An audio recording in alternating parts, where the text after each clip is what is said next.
સશક્ત દિવ્યાંગજન એટલે જ સશક્ત ભારત. વડાપ્રધાનશ્રીના આ વિઝનને અનુરૂપ છેલ્લા 10 વર્ષમાં દિવ્યાંગ કલ્યાણ યોજનાઓ માટેના ખર્ચમાં 3 ગણો વધારો કરવામાં આવ્યો છે. એડીપ યોજના અંતર્ગત 33 લાખથી વધુ દિવ્યાંગોને 2657 કરોડથી વધુની સહાયના ઉપકરણોનું વિતરણ કરીને સમાનભેર ઊભા કર્યા છે.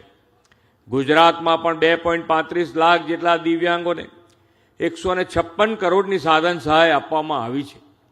વડાપ્રધાન શ્રી નરેન્દ્રભાઈએ સુગમ્ય ભારતથી દિવ્યાંગજનોના કલ્યાણની દિશામાં મોટું કાર્ય કર્યું છે. આ અભિગમને કારણે દેશમાં સરકારી કચેરીઓ, રેલવે સ્ટેશન, એરપોર્ટ અને જાહેર સ્થળોએ દિવ્યાંગજનોનો ખાસ સુવિધાઓ ઊભી થઈ છે અને ઇઝ ઓફ લિવિંગ સરળ બન્યું છે. પ્રધાનમંત્રી દિવ્યાસ કેન્દ્રના નિર્માણની અનન્ય પહેલ કરી છે. આ કેન્દ્રો મારફતે દિવ્યાંગજનોને અને વરિષ્ઠ નાગરિકોને નિઃશુલ્ક સહાયક સાધનો ઉપલબ્ધ કરાવવામાં આવી રહ્યા છે. સમગ્ર દેશમાં 300 દિવ્યાસ કેન્દ્ર બનાવવાનું લક્ષ્ય છે. તેમાંથી અત્યારે 100 શરૂઆત પણ થઈ ગઈ છે. દિવ્યાંગ ખેલાડીઓની પ્રતિભાને રાષ્ટ્રીય અને આંતરરાષ્ટ્રીય સ્તરે ઝળકાવીને દેશનું ગૌરવ વધારવા પણ મોદી સાહેબે આયોજનબદ્ધ કાર્યપદ્ધતિ અપનાવી છે. ગાંધીનગરમાં 316 કરોડ રૂપિયાના ખર્ચે પેરા એથ્લેટિક માટે હાઈ પરફોર્મન્સ સ્પોર્ટ્સ સેન્ટર નિર્માણ પામી રહ્યું છે. આવનાર સમયમાં યોજાનારી વિશ્વ કક્ષાની રમતોમાં આપણા દિવ્યાંગ ખેલાડીઓ વધુને વધુ મેડલ મેળવે તેવી તાલીમ હાઈ પરફોર્મન્સ સેન્ટરમાં અપાશે.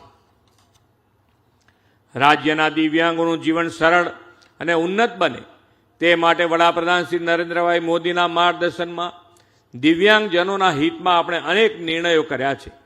દિવ્યાંગજનોને પ્રમાણપત્ર માટે વારંવાર મેડિકલ ચેકઅપ માટે જવું પડતું હતું અને હાડમારી વેઠવી પડતી હતી.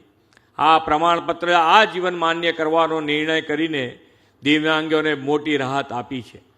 હવે 60% કે તેથી વધુ દિવ્યાંગતા ધરાવતા પ્રજ્ઞાચક્ષુ અને સંત સુરદાસ યોજનાનો લાભ અપાય છે.